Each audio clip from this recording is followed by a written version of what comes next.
Hey there, how are you doing? I hope you're doing well. My name is Angel, and I like all things that are mysterious. So, today we're going to get back into another crime story. This one's called Loss of Innocence. It comes from the book Murder and Mayhem in Rockford, Illinois by Kathi Kresol. And let's just get right on into it because I know nothing. I know about as much as you do. So, let's just get into it. Some people call it woman's intuition. Some may dismiss the notion.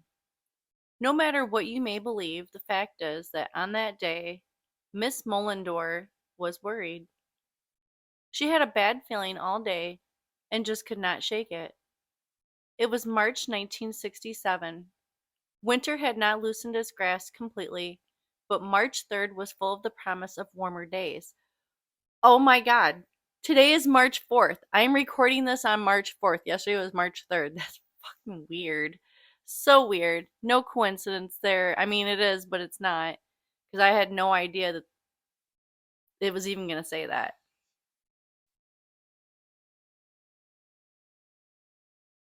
Miss Mullendore spent the day in typical fashion. She worked around the house and made an early dinner. Her son Wayne got home from school around 3:45 p.m.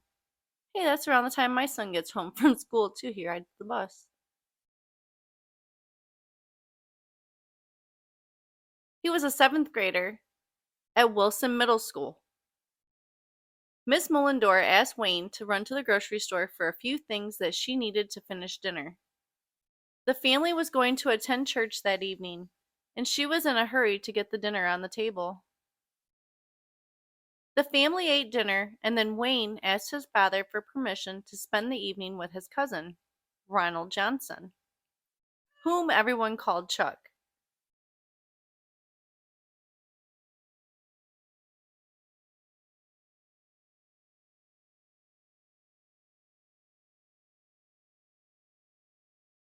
Mr. Mullendore gave his consent. He dropped Wayne off around 6:30 p.m. at Chuck's house on Elm Street, promising to pick him up around 9 p.m. If he's staying the night, why would he pick him up at 9 p.m.? That doesn't make sense to me. I don't understand.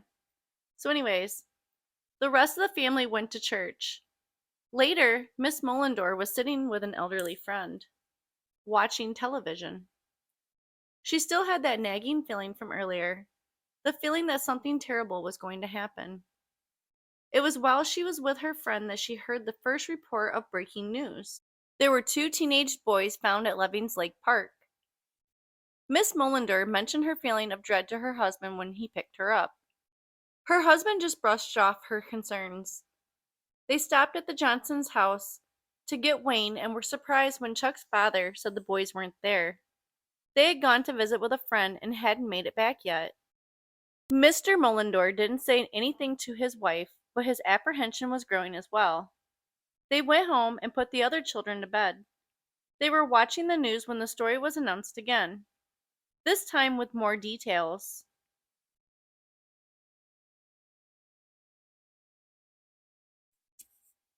You're such a little weirdo.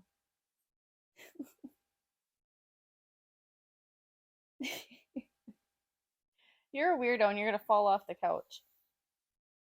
You made me forget where I am. 2 teenage boys had been discovered at Levings Park. The report described what the boys were wearing and mentioned a scar on one of the boys' stomach. The Mullendores didn't say a word to each other. They were both remembering that day 10 years prior, when Wayne was 4. Another cousin and Wayne were playing in the kitchen of the Mullendore house. The cousin was crawling under the table when his foot got caught on the cord of the coffee pot, overturning the pot and splashing hot coffee onto Wayne's stomach. The burn left a distinctive scar.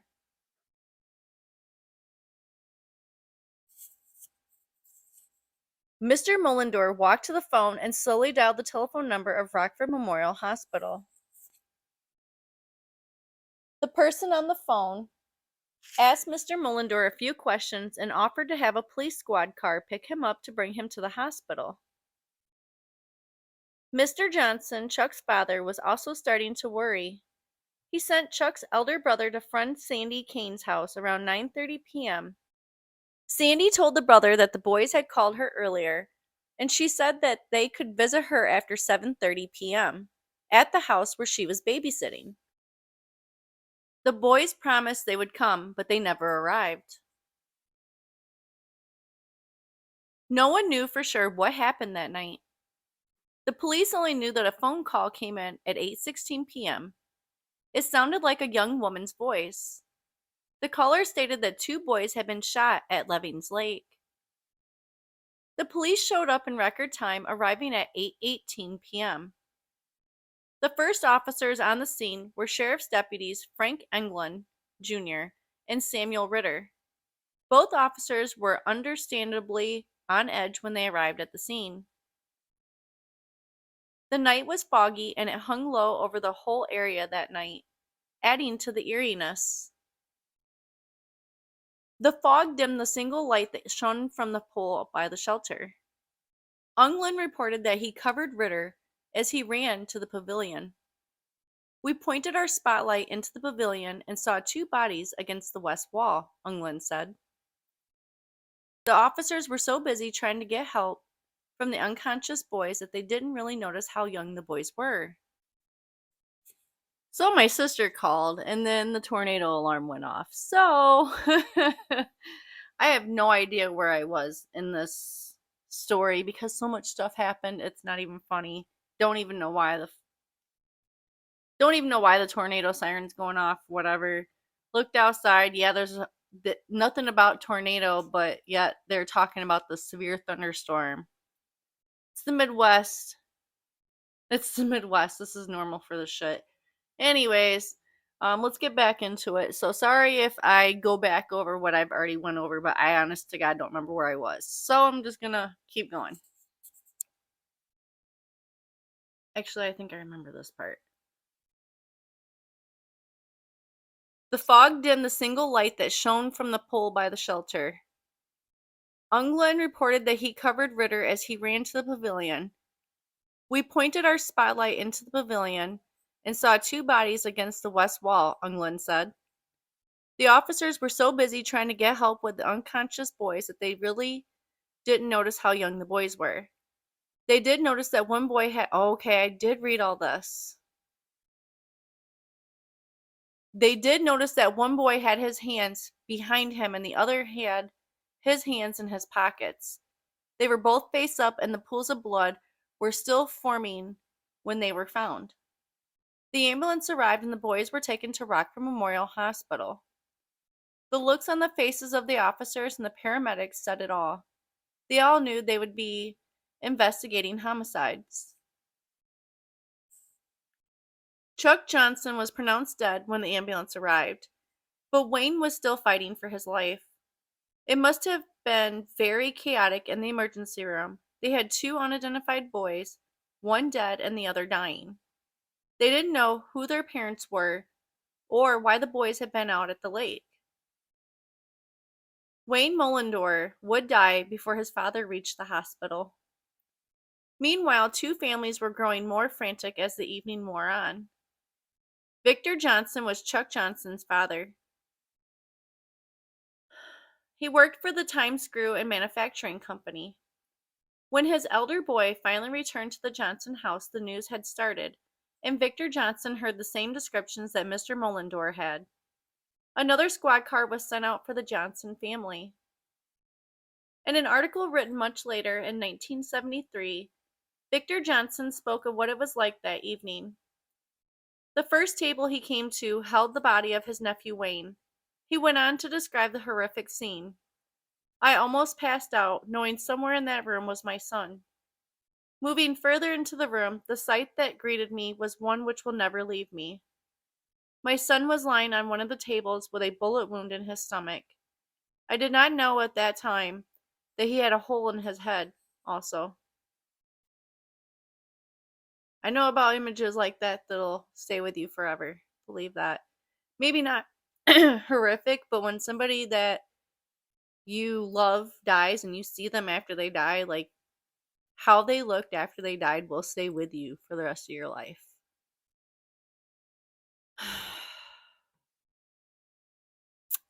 The police worked the case around the clock and were at Levings Lake in full force, trying to piece together what happened.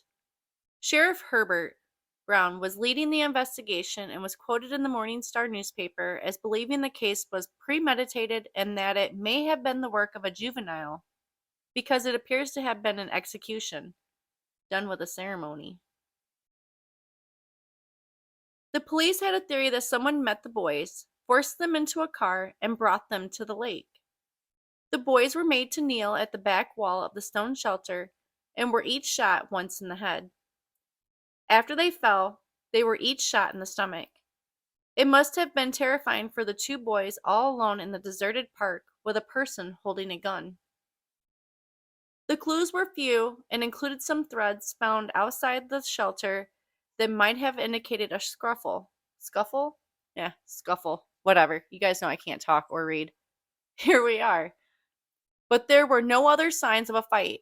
It appeared to the police that the boys did not fight with their attacker before being shot. This led the police to believe there might have been more than one person involved.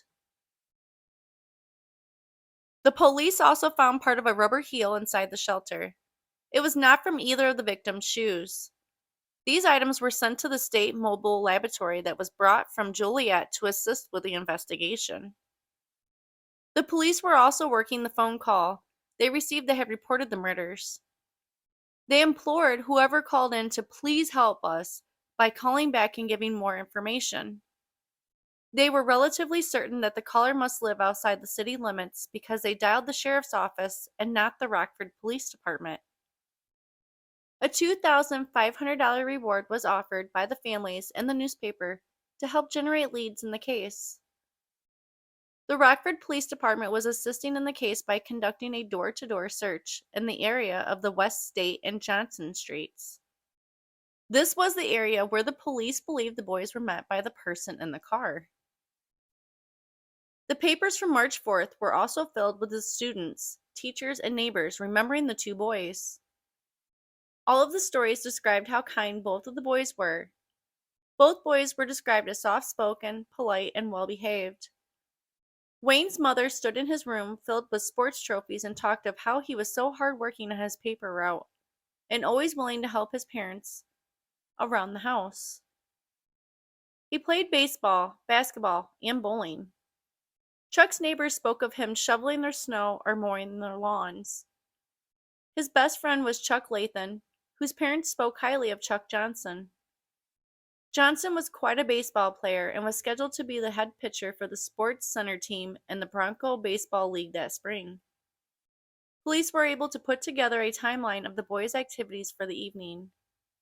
Chuck Johnson's mom sent the boys to the Pojo supermarket on West State Street to buy some sandwich meat for Mr. Johnson's lunch the next day.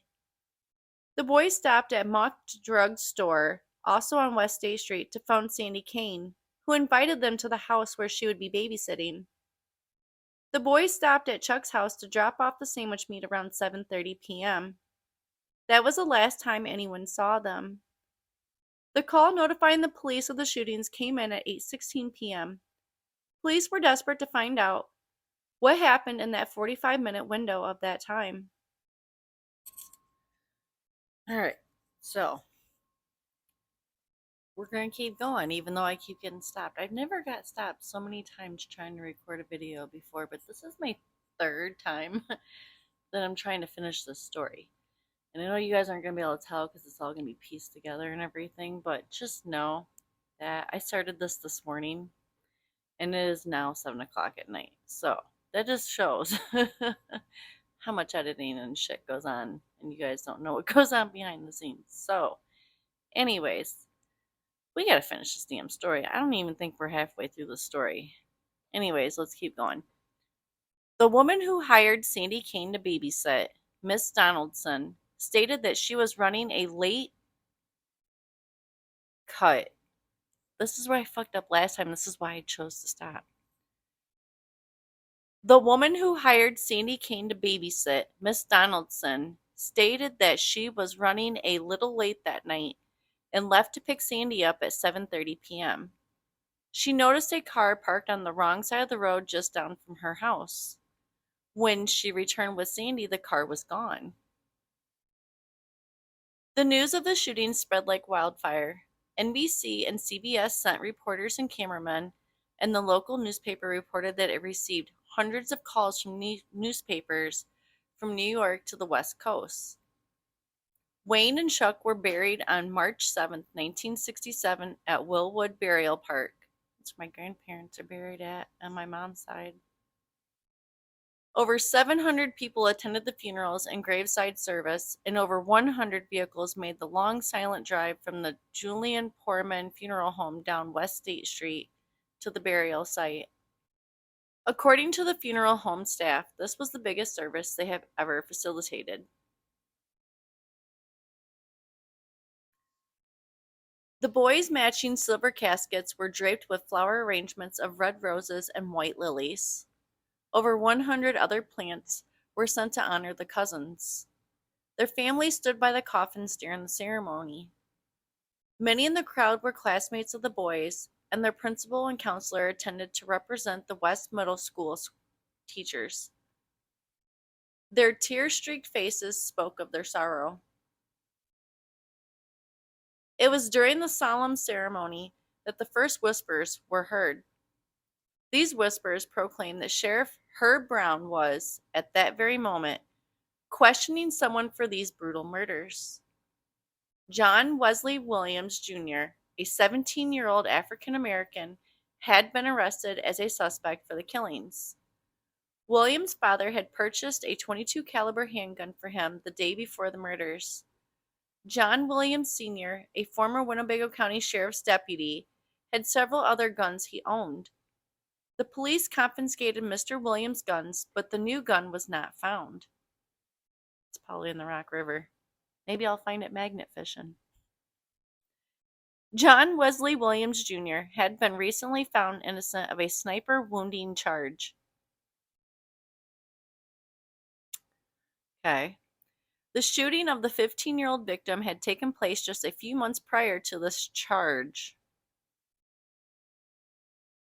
He was also awaiting a trial on a reckless conduct charge involving another sniper incident.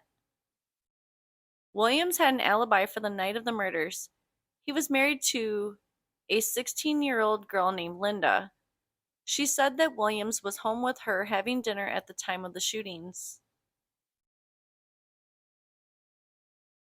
Wait, how old was he? And why did he have a 16-year-old bride? 17 years old. So he's 17 years old and she's 16. Something, the math's not mathin'. I'm just saying, because you have to be 18 in the state of Illinois to get married. Unless it's different back in the 60s. I'll look into that when I'm doing my research. Anyways, police felt that the other evidence in the case would prove that Linda was lying about Williams' whereabouts. On the same day their arrest was announced, there was another article from the mayor stating that everyone must uphold the law. He pleaded with the readers to let the police and the courts handle the case. Obviously, there were concerns about vigilante justice. The Chamber of Commerce added another 1,000 to the 2,500 reward already pledged as an incentive for witnesses to come forward. A grand jury hearing was held, and the jurors felt there was enough evidence against John Wesley Williams Jr. to hold him for trial. The grand jury heard from 9 witnesses. The last one was John Moore, 18, an acquaintance of Williams. Moore testified that he saw Williams on March 1st, 1967. Williams showed him a revolver that his father had just purchased for him and made the statement that he wanted to go out and shoot someone. This was the day before Wayne and Chuck were shot. Another witness was a gun store owner from the Rockford Discount Sales on East State Street, who stated that Williams had visited his store on Tuesday, February 28th, but he was just looking. On Wednesday, March 1st, Williams returned and brought his father. They looked at a few guns and decided on the ROM RG 24 .22 caliber revolver. I'm sure I said all that wrong. Whoever is a gun fanatic, go ahead and correct me down in the comment section. Police declared that both the Williams men denied owning a .22 caliber revolver. After the police revealed the statement from the gun shop owner, Williams Sr. said he had not seen the gun since he bought it for his son. John Wesley Williams Jr.'s trial began in June 1968. State's Attorney William R. Nash was the prosecutor for the case. The defense attorneys were New York Attorney Seymour Friedman and Rockford Attorney Sam Dean. Sam and Dean from the show Supernatural. That's weird. His name is Sam Dean.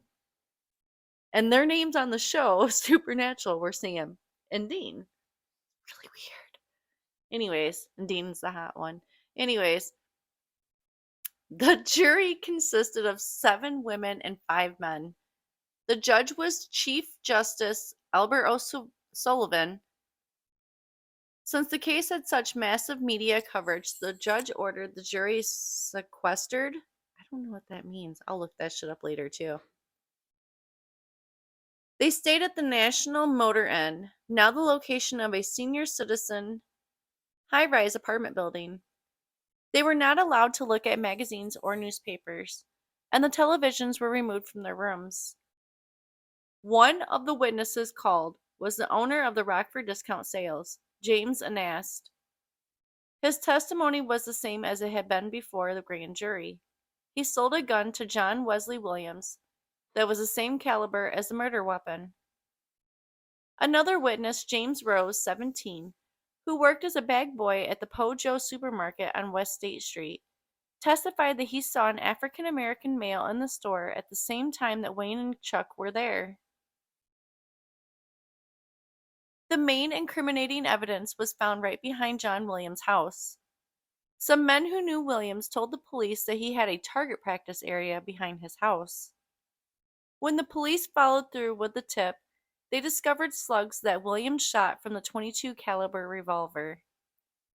The bullets that were recovered from the autopsies were in good enough condition to be compared with those found at the house. And they matched. The trial lasted for 4 days, and the jury found John Wesley Williams Jr. guilty of the murder of the 2 boys. Linda Williams, the 16-year-old wife of the murderer, attended the sentencing. The couple lived with Williams' parents. They were helping Linda take care of her and John Wesley's baby. I kind of figured that maybe they had a kid together, and that's why they were married so young. The child was only 1 month old when Williams was arrested for the murders. It was probably a good thing he's away from that kid then, because look what kind of psychopath he was. Come on, Zeusy. Isn't my baby? You're such a weirdo. A little weirdo. I know. Complain. Alright. Chief Justice O'Sullivan sentenced John Wesley Williams to serve 90 to 100 years for the 2 murder convictions, to be served concurrently. I can't talk. Let's try that one all over again. You are distracting as fuck. Lay down and mind your business, man. Yes, you mind your business. Yes, you mind it. Yes. Well, mind your business. Chief Justice O'Sullivan sentenced John Wesley Williams to serve 90 to 100 years for the 2 murder convictions, to be served concurrently. He would be eligible for parole after serving 11 years and 3 months. Get the fuck out of here. Williams was to be delivered to the Illinois State Penitentiary in Joliet, Illinois. When he heard the sentence from the judge, Williams stated, "That's all right with me." He was allowed to visit with his wife for a couple of minutes before being led away. John Wesley Williams Jr. was born in Rockford on June 17, 1949. He grew up here, attended school here, and went to high school at Auburn High. He left school after 10th grade. He was employed as a spinner for custom metals. Williams was just an average guy. So what would make this young man, who had a job, had just gotten married and had a new baby, commit this horrible, senseless crime? That question has never been answered. In July 1972, Williams was serving his sentence in Menard Maximum Security Prison in Chester, Illinois. He proclaimed his innocence from the very beginning. On July 4th, 1972, Williams took the headphones that were supplied in his cell and wrapped the cord around his neck. He slowly slid down on the floor and stayed there until he passed out. John Wesley Williams Jr. hung himself in his cell. He was 23 years old. In December 1973, Victor Johnson, father of Chuck Johnson and uncle of Wayne Mullendore, wrote a letter to the editor of a local newspaper. In this letter, Mr. Johnson told of how difficult it was to live without his son and how much he missed him. He also spoke of the man who had killed his son. The killer of my son is dead now, and I feel better knowing I will not have to kill him. This Christmas season is a lonely one for me, and it will probably be for the rest of my life. Some people say you will get over it, but they don't know the agony my wife and I go through every year. People say it is good to talk about it, but who is there to go to? No one I know has gone through this, and we have to carry this burden alone. But with God's help, we will make it. I ask all the people to pray for us to help us to carry this burden. And I know that the family of this killer is in the same position that we are, having Christmas without their son. We offer our prayers to them, and maybe some way God can comfort both families. We are praying for them.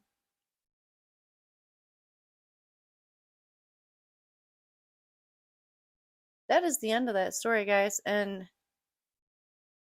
that's just crazy. Like, okay. I had no idea about that one either. There's just a lot of these stories that you don't know about until you read about it. So,